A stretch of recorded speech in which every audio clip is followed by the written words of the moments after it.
안녕하십니까. 뉴스데스크 강원입니다. 강릉 지역 외국인 노동자 가운데 코로나19 확진자가 계속 나오고 있습니다. 어제 43명에 이어 오늘은 7명이 추가돼 지난 1일부터 닷새 동안 모두 57명이 나왔습니다. 강릉시는 옛 시외버스터미널 주차장에 외국인 노동자를 위한 임시 선별검사소를 주기적으로 마련한다는 방침입니다. 홍한표 기자입니다. 오늘 오후 강릉시 보건소에 마련된 선별진료소. 검사를 받기 위해 줄을 선 사람들 사이로 외국인들이 보입니다. 오늘도 7명의 외국인 확진자가 나왔는데 모두 러시아인으로 조사됐습니다. 지난 1일 20대 외국인 유학생을 시작으로 닷새 동안 57명의 외국인 노동자가 코로나19에 확진됐습니다. 러시아인이 51명이고 중앙아시아 국적자는 6명입니다. 이들은 강릉의료원과 속초의료원, 경기 안산생활치료센터로 이송됐거나 현재 입원 대기 중입니다. 강릉 지역에 거주하는 외국인 노동자는 2,200명가량으로 추정되는데 현재까지 90% 정도인 2,000명 넘게 검사를 받았습니다.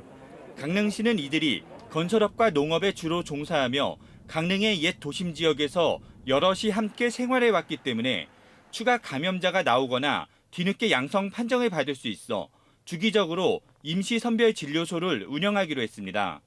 지금은 음성을 받았지만 잠복기 등을 고려해서 3일에 한 번 또는 주 1회 이상 구 터미널 종사에서 선별진료소를 운영 계획하고 있습니다.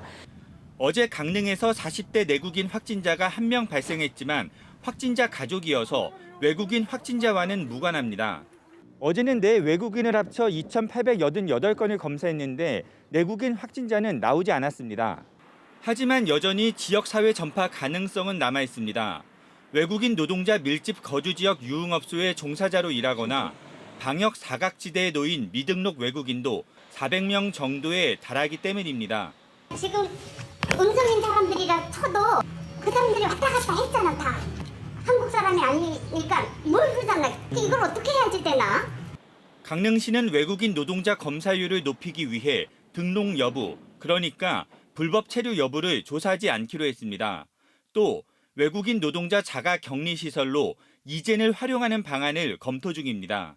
강릉시는 2단계로 강화된 사회적 거리 두기에 따라 체육시설이나 도서관 등 실내 공공시설은 당분간 꼭꼭 걸어 잠그고 유흥주점이나 콜라텍 등 유흥시설 6종에 집합금지 명령을 내리고 음식점 내 취사 가능 시간도 오후 9시까지로 제한하고 있습니다. MBC 뉴스 홍한표입니다.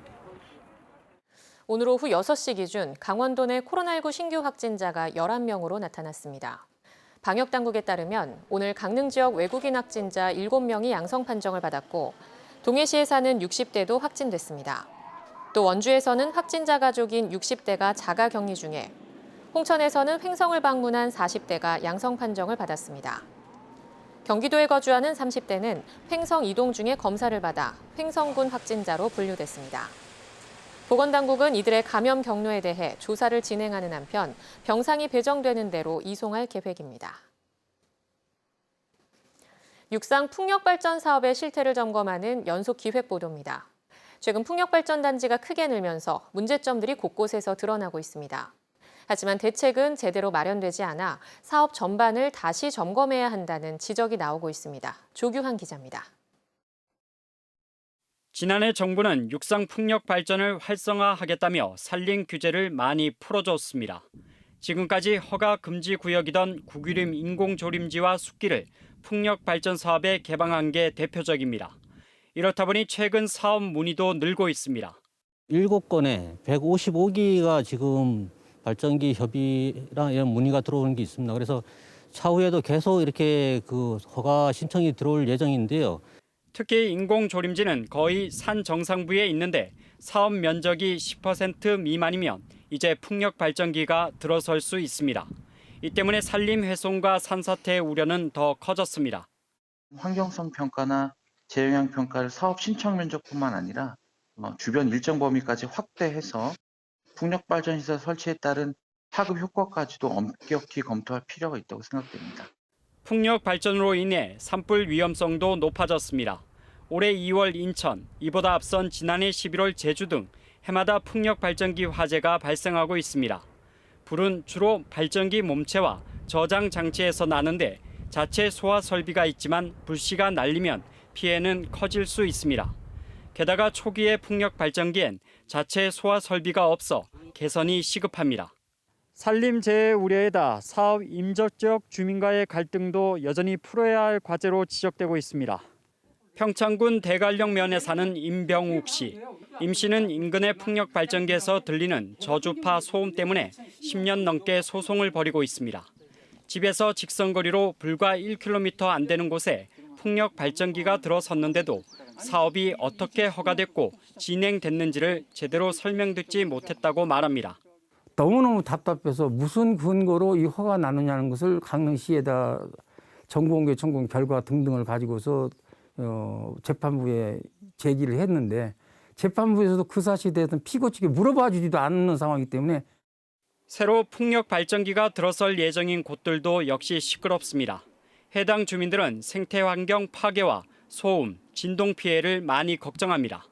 사냥하고 이제 그 수다리 같은 게가 이렇게 있는데 오염이 되면은 그러니까 그 천연 기념물이 훼손될 염려가 있지 않느냐 하는 게 그런 게도 염려됩니다. 사업 유치 여부를 두고 주민끼리 갈등을 빚어 민심이 흉흉해지기도 합니다. 여기에다 산업부와 지자체가 풍력 발전 사업을 활성화하려고 인허가를 남발해 과열 조짐을 보이고 있습니다. 산업부의 허가가 산림과 생태계를 충분히 고려한 이런 어떤 그 허가가 이루어진다면 지금처럼 과열은 되지 않을 것 같습니다. 사업 적합지에서는 풍황 계측기와 발전 사업권 선점 경쟁이 치열해져 수억 원 넘는 웃돈을 주고 거래하는 부작용도 생겼습니다. 육상 풍력 발전이 시작된 지 20여 년, 지금의 상황을 다시 한번 점검할 시점이라는 목소리가 큽니다. MBC 뉴스 조기안입니다. 영월의 한 돼지 농장에서 아프리카 돼지열병 감염이 확인돼 방역에 비상이 걸렸습니다. 지난해 10월 화천 이후 일반 농가 감염은 7개월 만인데 철책선 인근 북단이 아닌 중부 지역의 첫 감염 사례여서 중앙정부가 직접 대응에 나섰습니다. 황구선 기자입니다. 굴삭기에 매달린 돼지들이 땅속에 묻힙니다. 다른 굴삭기가 매몰지 흙을 덮는 동안 방역 요원들이 바쁘게 움직입니다. 농장 입구에는 방역 초소가 설치됐고 소독 작업이 한창입니다. 영월 주천의 한 농장에서 키우던 돼지 2마리가 폐사하면서 의심 신고가 접수됐고 강원도는 자체 검사에서 양성이 나오자 농식품부 검역본부에 정밀 검사를 의뢰해 돼지 열병 양성 판정을 받았습니다.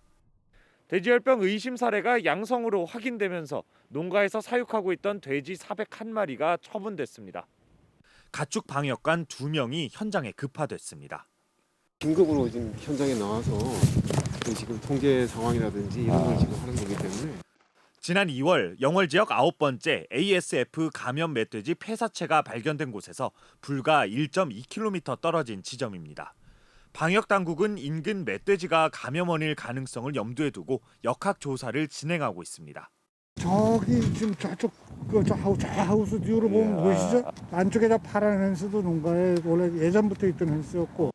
멧돼지 폐사체가 아닌 일반 농가에서 돼지 열병이 확인된 건 작년 10월 화천 농가 이후 7개월 만입니다. 강원도는 영월과 인접한 원주와 평창 등 주변 시군 돼지 농가까지 감염 여부를 확인하고 있습니다. 우리 도는 이제 8개 시군이고 전체적으로 이제 영월 주변에서 12개 시군이 있어요. 타도까지 포함해서 그 농가들에 대해서 전 농가에 대해서 정밀 검사를 실시합니다. 감염 농가 주변 10km 방역대에 있는 충북 제천 4개 돼지 농가에서는 전수조사가 실시되고 있습니다. 홍남기 국무총리 직무대행은 영월 지역 방역 울타리 점검을 중심으로 돼지 열병 확산을 방지하라고 전 부처에 지시했습니다. MBC 뉴스 황구선입니다.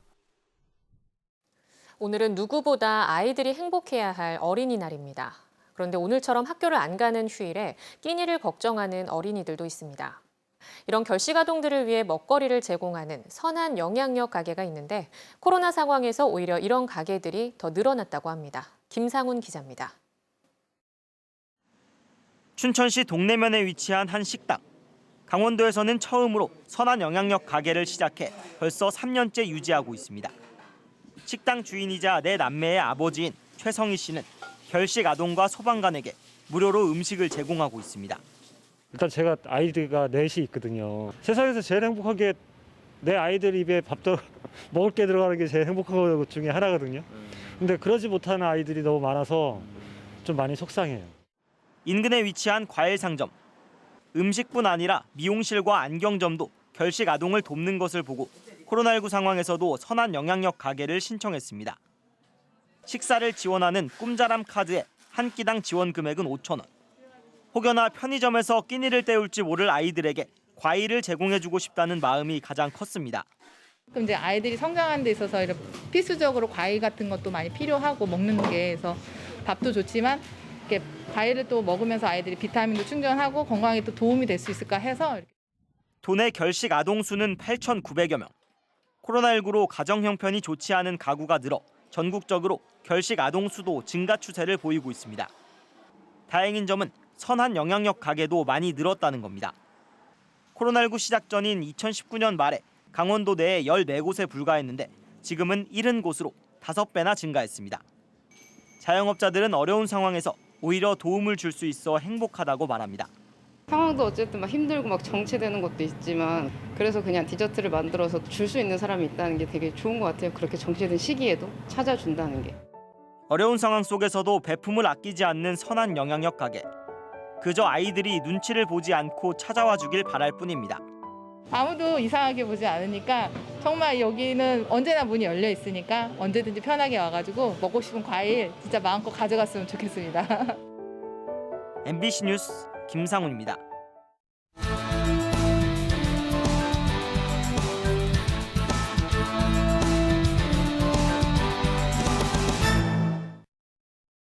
속초시가 추진하고 있는 영랑호 생태탐방로 조성 사업을 놓고 속초시의회 결정에 관심이 쏠리고 있습니다. 속초시의회는 속초시가 제출한 영랑호 생태탐방로 조성 사업 공유재산 관리 계획안을 내일부터 열리는 제306회 임시회에서 처리할 계획입니다. 이 사업은 조성을 반대하는 속초고성 양양환경운동연합 등 환경단체와 사업에 찬성하는 속초시 주민자치위원회와 영랑동 주민들의 의견이 맞서며 찬반 논란이 커지고 있습니다. 한편 시의회는 환경단체가 청구한 주민감사에 대해 강원도가 시정 주의 처분을 내리자 해당 사업의 공유재산 관리계획안 처리를 한 차례 보류한 바 있습니다. 정선 가리왕산 곤돌라 시설을 3년간 한시적으로 시범 운영할지에 대한 정부의 최종 결정이 미뤄지고 있습니다. 지난달 가리왕산 합리적 복원 민관협의회는 가리왕산 곤돌라 시설을 8개월간의 준비 기간을 거쳐 내년부터 3년간 시범 운영하기로 잠정 합의했습니다. 하지만 국무조정실을 총괄하는 국무총리가 직무대행 체제고 환경단체의 반발도 거세 인사청문회 등 신임 국무총리 임명 절차가 끝나야 결론이 날 것으로 전망되고 있습니다. 육아휴직 중에 기초생활수급비를 받아 논란이 됐던 전 강릉시 공무원이 기초수급비 반환 명령에 대한 소송을 제기했습니다. 강릉시는 전 공무원 A씨에게 육아휴직을 하며 2018년 8월부터 2019년 4월까지 받은 기초생활수급비 1,600만 원을 반환하라고 고지했고 이에 대해 A씨는 소득 인정액을 소급해 다시 반환하도록 변경한 결정은 부당하다며 법원에 소송을 제기했습니다. 한편 공무원이 육아휴직 중에 기초생활수급비를 받은 사실에 대해 논란이 커지자 보건복지부는 자발적 휴직은 소득액을 0원으로 볼 것이 아니라 이전의 소득으로 인정해야 한다며 지침을 개정했습니다. 강원도가 아프리카 돼지열병 ASF를 옮기는 야생 멧돼지를 대거 포획하는 방법으로 ASF 차단 벨트 구축에 성공했다고 밝혔습니다. 강원도는 지난해 12월부터 올해 3월까지 강릉, 홍천, 횡성, 평창, 양양 등 중부권 5개 시군에서 광역 수렵장을 운영해 야생 멧돼지 3,100여 마리를 포획했다며 이 같은 야생 멧돼지 진공화로 ASF 차단 효과를 2배 이상 높였다고 밝혔습니다. 또 중부권 야생 멧돼지 서식 밀도를 100헥타르당 2.3마리까지 낮춤에 따라 지난달 2일 강릉시 주문진 장덕리를 마지막으로 ASF가 남아한 징후가 없다고 덧붙였습니다. 삼척 대진항 어민들의 소득을 높이기 위해 어업 기반을 개선하는 사업이 추진됩니다. 삼척시는 올해 10억 원을 들여 대진항에 수산물 저온 저장 시설을 건립하고 대진항 앞바다에 2억 원을 투입해 해삼 특화 양식단지를 조성할 계획입니다. 또 어선 출입항에 불편이 없도록 항구 준설도 실시합니다. 양양 전통시장 화재 예방을 위해 노후전선 정비 사업이 추진됩니다. 양양구는 중소벤처기업부의 전통시장 노후전선 정비 사업 공모에 선정돼 국비 등 1억 1천여만 원을 확보해 8월까지 개별 점포 61곳의 낡은 전선과 분전반 등을 교체합니다. 전통시장은 소규모 점포가 밀집해 있어 화재에 매우 취약한 가운데 화재 원인 대부분이 누전 등의 전기적 요인으로 나타났습니다. 여자 컬링 국가대표 강릉시청 소속 팀킴이 캐나다 캘거리에서 열리는 2021 세계 여자 컬링 선수권 대회에서 오늘 에스토니아에 8대 6으로 이겼습니다. 이에 따라 현재까지 3승 5패의 성적으로 14개 출전팀 가운데 공동 8위를 보이고 있습니다. 내일은 7위 덴마크, 11위 일본과 경기를 펼치게 됩니다.